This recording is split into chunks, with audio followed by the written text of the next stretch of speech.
And I'm speaking on the penitent thief. And so here's why I say God's so cool and why this story is so cool, is we just got done with Easter. We just got done talking about Jesus on the cross, being buried, being resurrected, and now we're going to talk about this thief that was on the cross with him. There was two thieves, right, on the cross with Jesus. And so this one thief, he's known as like the good thief, the wise thief, the grateful thief, or probably how we know him best, the thief on the cross. And so God's really cool about how he orchestrates things with us, because this would have been good 3 weeks from now, but it's so much better right after Easter to talk about this, or at least I think so. So why is this story important? His name is never mentioned in any of the Gospels.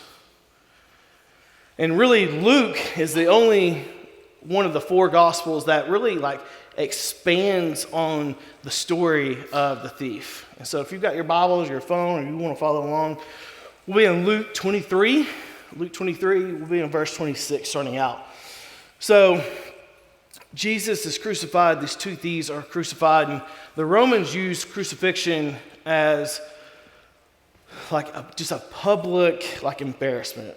So you would be beat, stripped of your garments, and just hung on the cross for everybody to see what you've done. And usually this was for slaves or thieves or people that went against the Romans. And of course, Jesus didn't necessarily go against the Romans, but he wasn't going with the grain either, right?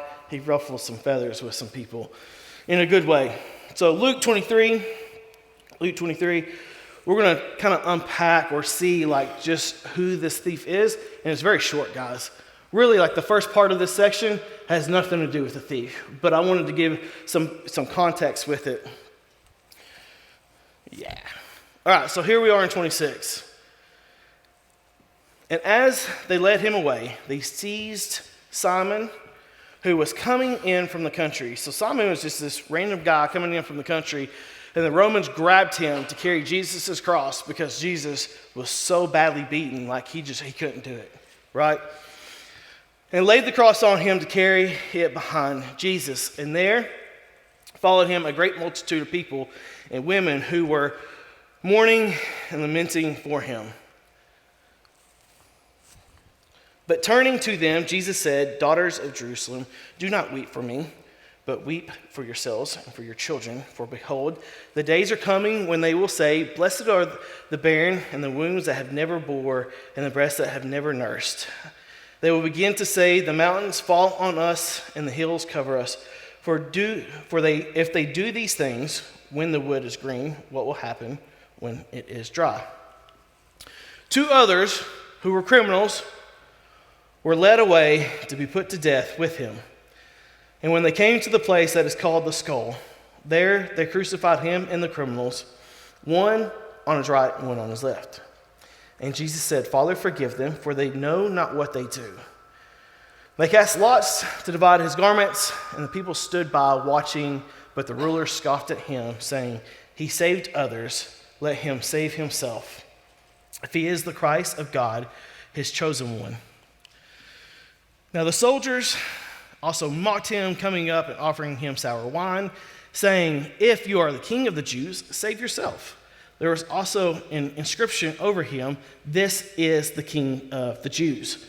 One of the criminals who were hung railed on him, saying, "Are you not the Christ? Save yourself, but also us." But the other rebuked him, saying, "Do you not fear God, since you are under the same sentence of condemnation? And we indeed justly, for we are receiving the due reward of our deeds. But this man has done nothing wrong." And he said to Jesus, "Remember me when you come into your kingdom." And he said to him, "Truly I say to you, you will be with me in paradise." Now both these thieves mocked Jesus at first, right? If you go to the other books, you kind of see both of them are not really okay with being next to Jesus. Of course, they're wanting to be saved. Who wouldn't be, right? You're hanging on a cross. All you want to do is have your life back. But this one finally has a aha moment, this I need help moment. I don't know about you guys, but I've been in that place where I needed help. Anybody else feeling that? You've been in a place where you needed help? Could you imagine being on that cross and saying, hey, I've got nothing else. Clearly, like I'm up here, I'm stuck, I'm not going anywhere, like this is the end. I need you. And Jesus says, hey, I got you. You'll be with me today in paradise. It's a beautiful, beautiful thing to see.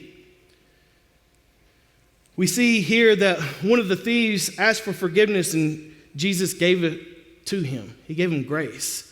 I don't know about you guys, but I wouldn't be here today on this stage or really in this church without that grace that Jesus gave. I just wasn't living the right way. I was living the way I wanted to live. I had no remorse, no regret. I thought I was not hurting anybody, just living my best life, right? God, I was so wrong. So wrong. I couldn't imagine myself being on that cross and having the awareness to be like, hey, Jesus, I need you in my life. I don't know about you guys, it took me a hot minute to get to that point. If any of you have heard my story, I got saved when I was 13. By 16, I was done. I was done with the church. I was done with Christians.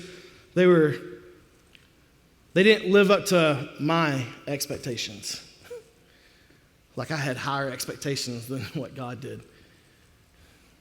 And so I grew resentment towards the church. I grew resentment towards people. I was immature, guys.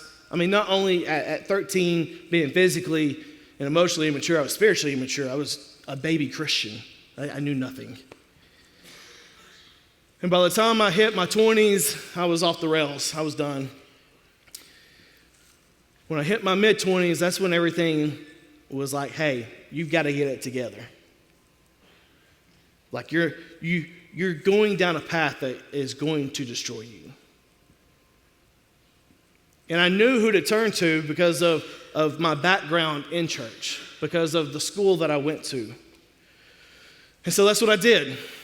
In rehab, in my room, saying, hey, I can't do this anymore, especially by myself. Like, I'm going to need you to intervene. And it was a simple, repenting prayer. God, I messed up. I need you in my life. You have full control. Now, I would like to tell you that I left that moment and everything was hunky-dory. But I'd be lying to you. Even 10 years later, I am not a perfect person, ladies and gentlemen. I still have hurts, I still have hang-ups, I still have habits that I would like to get rid of. I have made great strides in my recovery. I can tell you I can look at my drug of choice and be like, no, I'm good. Like, I don't want anything to do with that. But there's other things in my life where I'm like, just a little bit more won't hurt me. I mean, I don't know if you guys can tell from stage or not, I'm not in the best physical condition that I've ever been in my life, right? But at the same time, it's not something that is like super like important to me right now. I've got other things that I'm trying to do, other things that I'm trying to get a handle on. Besides that, I've made small strides in this, okay? I've changed up some things, and I'm making some headway. Small changes make big changes. And so you got a thief on a cross who's wanting grace and probably has wanted grace his entire life, and no one ever gave it to him. You all in this room know what it feels like to be an outcast. You guys know what it feels like to be shamed on, to be guilted, to feel bad about yourselves. But you guys also know on the flip side of that, if you guys have been coming for a while, what that grace feels like, what that love feels like, what that accepting feels like. And if you don't know that, if it is your first night here, let me tell you, keep coming back. Because I see several people in the room that have been coming for a long time that have found that. And if that's something that you're looking for, then going to a group is where you're going to find that. Because then you get to hear more about people's stories. You get to hear more about what people are going through, whether it was past, present, or future of what they're wanting to do, right? We tell people all the time, when you're looking for a sponsor or you're looking for a mentor or you're looking for someone that has something that you don't have that you want. You want to be able to read more, find someone who reads books all the time and figure out how they did it. You want to be a better father, find someone that you see that is fathering their children the way you want to and ask them, hey, I need help. Will you help me? Or point me in the right direction. Here's the thing, I've been challenged before and I've been challenged recently. Ask for people to come into your life that's going to be beneficial for you. I mean, I've got Kayla and Ryan on my team, and I wouldn't know where I would be without them because they each have something that I don't have. I told y'all before, and this is serious as a heart attack, Kayla's the brains of the operations, ladies and gentlemen, okay? If she does not tell me what to do and how to do it, then a lot of things aren't going to get done. I'm a little bit of a procrastinator. Anybody else? No, not you. My people in the room. I've been on that cross, be like, I'll do it sometime. I'll do it in the future, right? And that kind of brings me to my next point. You may be sitting out there and you're like, bro, the only thing I heard was I can wallow out and on my deathbed ask Jesus to be my Lord and Savior and I'll be good to go. Well, let me ask you, how do you know you'll have the opportunity later? How do you know that your heart just won't stop and you won't have the opportunity to be like, hey, God, I need you? How do you know when you're doing that drug that it's not laced with something that you shouldn't be having in your body and you don't have the opportunity to be like, hey, God, I need you? How do you know when you're taking that last sip that you'll be able to wake up the next day that you're not going to get in a car wreck and say, hey, God, I need you? You don't. So if you've heard nothing I said tonight, hear this. Don't wait. You don't know what's going to happen the next second, the next minute, the next hour. Don't wait. Maybe you're out there and you're this person. Let me ask you this question. How do you know you will want to trust Jesus in the future if you don't trust him now? And again, you don't. And again, I ask you, what are you waiting for? If you're waiting to get clean first, let me tell you, it's never going to happen. And I don't mean clean from drugs or clean from drinking. I mean physically, spiritually clean. It's not going to happen without Jesus. Because let me tell you, you don't go get clean before you get in the shower, right? No, you take a shower to get clean, right? Guys, that's what baptism is all about. You say, hey, Jesus, I suck. I can't do this. I need you in my life. And then your next step is to get baptized. Not only to show people like, hey, I made a decision, but when you go down and you come back up, there's a transformation that happens. I was blessed to have the privilege. I have a childhood friend that reached out to me out of the blue and said, hey, I want to start coming to church. I was like, man, if you want to make the drive, you're more than welcome to join me anytime. So he's came a few different times. We've talked about baptism, but he's got a hesitancy with getting baptized. And it's not because he doesn't want to go through with it. It's not because of church hurt or anything else like that. He didn't want to go through with it because there was people in his life that tried to drown him. He came to me yesterday talking about baptism again, and we talked through it. He goes, hey, I need you to baptize me. It's the only way I'm going to do it. I said, okay. He's like, I trust you. So I was able to baptize my childhood friend yesterday. It was super cool. I told him, I'm like, hey, listen, I gotta dunk you. Like, you gotta be submerged. Like, you gotta be all the way under. This ain't no like sprinkling thing. Like, you gotta be submerged. I said, we're gonna be good. I'll do it quick, in and out, we'll be good. But I'm telling you right now, if you fought me, we're gonna WWE this thing. We both going in the water, but you getting submerged today, my friend. Not only that, I told him I was gonna be out in the lobby. I would talk to him in a second while he was getting changed back into jaw clothes. His son comes to me, his oldest. Hey, I wanna get baptized too. So I got to baptize his son as well. It was the coolest experience ever. I'm telling you, if you ever get the opportunity to baptize a friend or a loved one or something like that, jump on that. There's nothing like it. There's nothing like it. And then today, as I'm picking up a pickup order from Sam's, this is something that is out of my comfort zone. Like this right here, you guys are my people, right? I could talk to you guys here. I feel comfortable with you guys. Outside of this, I don't feel as comfortable. I'm secretly, I'm an introvert. Now, whether you believe that or not, that's on you. Okay? That's on you. I like to go about my business and do me. Okay? The lady who brought my order out, she goes, oh, I like your church. I said, oh, what campus do you attend? She goes, I came to Pellissippi, but the lady who was bringing us moved, and I live out in East Knoxville. It's just too far. And I could have simply said, oh, that sucks, or that's a shame, or, better luck next time. And I turned. I did. I'm just going to be raw and real with you guys. She said that. I turned. I was like, oh, yeah. And I was like, dang it. I was like, hey. Listen, I was like, do you know about our North Campus? Because not everybody knows that we're like a multi-site, right? They just assume like this is it. Guys, there's like 6 other campuses around the Knox County and surrounding areas, okay? So I was like, have you heard about our North Campus? I was like, it's probably closer to you. You're probably looking like 15 minutes from where you are. She goes, I didn't know you had a North Campus. And so I got to show her on the map where the North Campus was.